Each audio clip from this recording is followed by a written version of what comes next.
Oke, adik-adik, kita bertemu kembali dalam bab 18. Kali ini kita akan membahas tentang perubahan di Eropa dan berpengaruh di dunia.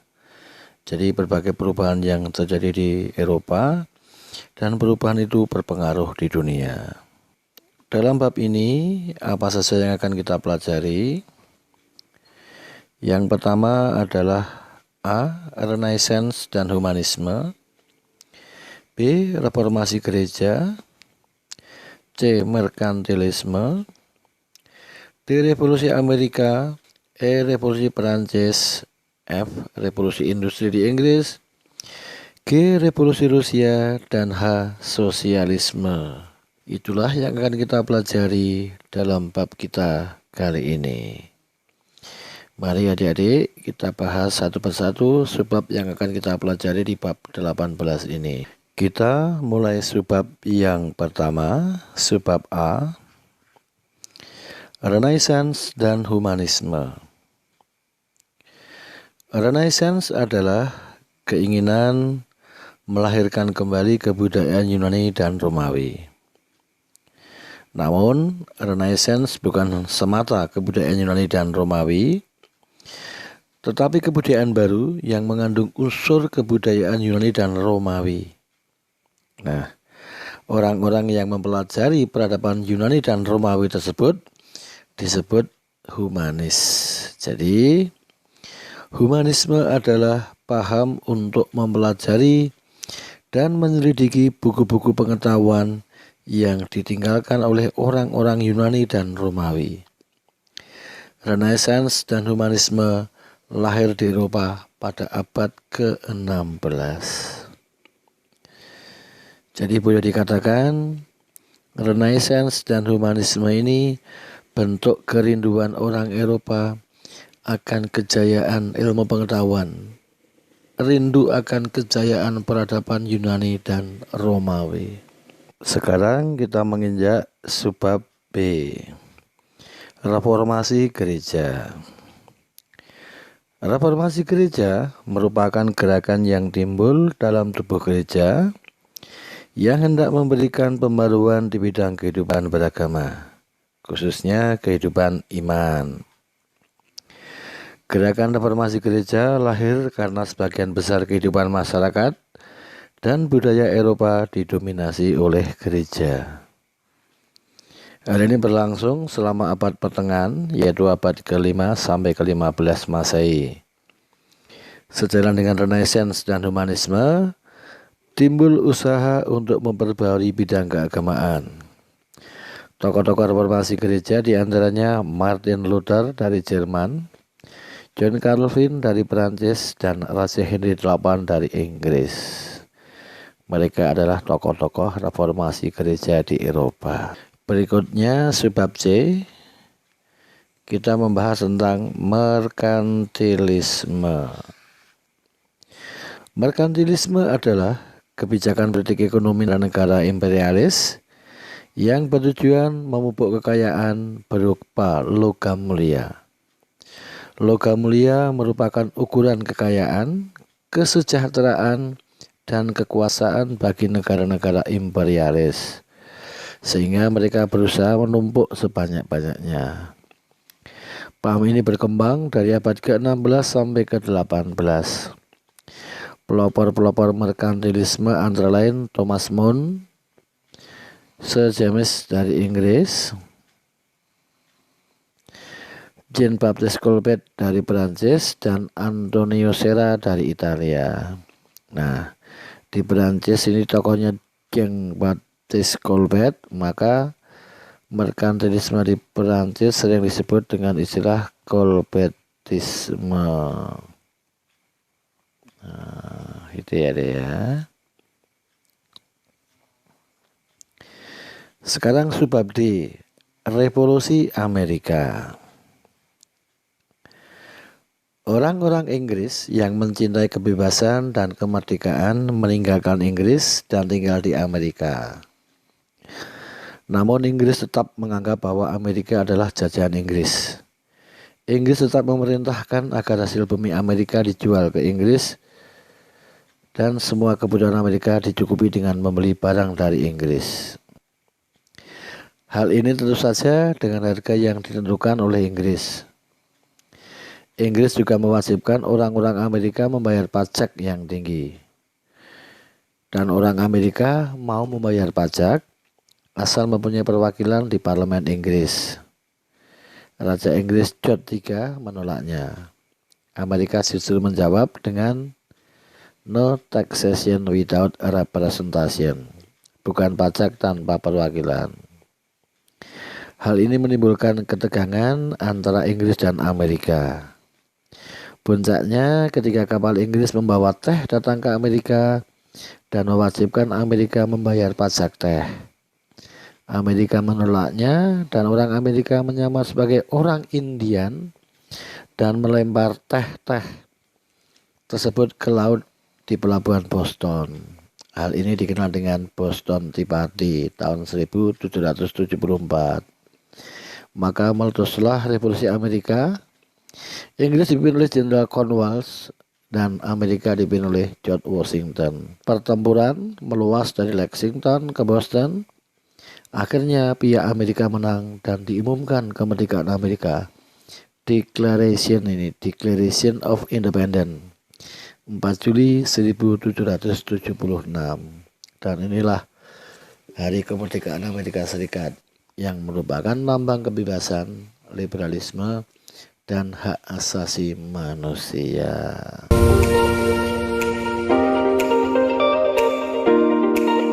Subbab E. Revolusi Perancis. Revolusi Perancis secara militer dimulai pada tanggal 14 Juli 1789. Beberapa sebab umum revolusi Perancis adalah: 1. Terjadinya ketidakadilan dalam bidang sosial, politik, dan ekonomi. 2.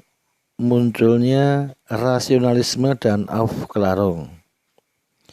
3. Munculnya paham-paham baru. 4. Terjadinya absolutisme. Dan 5. Vacuum of power, karena Raja Louis ke-16 adalah raja yang lemah. Sebab khusus revolusi Perancis adalah serbuan rakyat ke penjara Bastille pada tanggal 14 Juli 1789. Dalam proses revolusi ini, negara Perancis mengalami bentuk pemerintahan yang berubah-ubah, yaitu: 1. Masa monarki konstitusi 1789 sampai 1793. 2. Masa pemerintahan teror 1793 sampai 1794. 3. Masa pemerintahan Direktoire 1795 sampai 1799. 4. Pemerintahan konsulat 1799 sampai 1804. 5. Pemerintahan kekaisaran 1804 sampai 1815. 6. Pemerintahan reaksioner 1815 sampai 1848. Dampak revolusi Perancis. 1. Negara Perancis yang semula absolut berubah menjadi demokratis atau demokrasi. 2. Semua masyarakat Perancis mempunyai hak yang sama. 3. Revolusi Perancis mengawali gerakan di bidang sosial dan politik pada abad ke-18 dan ke-19 di Eropa dan dunia. Itu beberapa dampak dari revolusi Perancis, ya adik ya. Berikutnya subbab F. Revolusi industri di Inggris. Revolusi industri adalah perubahan secara cepat di bidang industri dari penggunaan tenaga manusia dan hewan menjadi tenaga penggerak mesin. Inilah pengertian revolusi industri ya adik-adik ya. Pertama kali revolusi industri muncul di Inggris, kemudian di Eropa Barat, dan kemudian ke Amerika. Beberapa faktor pendukung revolusi industri di Inggris diantaranya: 1. Inggris sekitar abad ke-17 mempunyai armada laut yang kuat. 2. Keuntungan Inggris dari imperialisme diinvestasikan dalam bentuk tanah. 3. Kemenangan keluarga Tudor ini dalam Perang Mawar. Keluarga Tudor giat membangun ekonomi. 4. Adanya revolusi agraria. Kemudian 5. Pengusaha besar merajalela. Dan 6. Tanah jajahan Inggris memberikan keuntungan yang besar.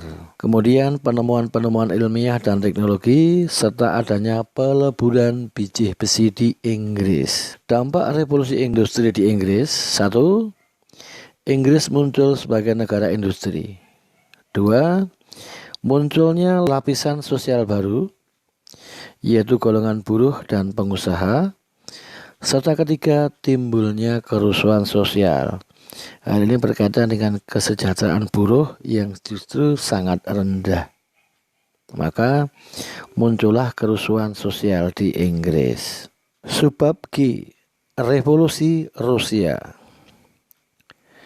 Revolusi Rusia sering disebut revolusi Bolshevik. Beberapa sebab yang muncul: Tsar Nicholas II yang bertakhta 1894 sampai 1917 semakin tidak disenangi rakyat karena keadaan Rusia sejak awal abad ke-20 makin terbelakang dan tertindas. Kemudian Duma atau DPR tidak segera dapat meletakkan dasar-dasar demokrasi. Kemudian kesejahteraan buruh yang semakin berkurang, dan tingkat perekonomian rakyat yang sangat rendah. Sebab langsung revolusi Rusia adalah kekalahan Rusia dalam Perang Dunia Pertama di front timur tahun 1917. Hal tersebut menimbulkan kekecewaan dan kegelisahan di kalangan rakyat Rusia. Revolusi besar terjadi pada bulan Oktober 1917. Golongan Bolshevik di bawah pimpinan Vladimir Ilyich Lenin dapat menggulingkan Tsar Nicholas II, dan sejak saat itu Rusia menjadi negara republik dengan ideologi komunis. Perlu dicatat, revolusi Bolshevik di bulan Oktober ini, kalau mengacu kalender internasional, terjadi pada bulan November 1917 ini ya. Jadi ada perbedaan kalender antara milik Rusia dan milik internasional. Subbab H. Sosialisme. Sosialisme muncul setelah adanya revolusi industri di Inggris. Rakyat Inggris yang sebagian besar sebagai buruh pabrik sangat memerlukan perhatian karena nasibnya yang buruk. Usaha untuk meningkatkan nasib rakyat kecil itulah yang disebut sosialisme ini. Jadi rakyat Inggris yang sebagian besar sebagai buruh pabrik sangat memerlukan perhatian. Usaha untuk meningkatkan nasib rakyat kecil itulah yang disebut sosialisme.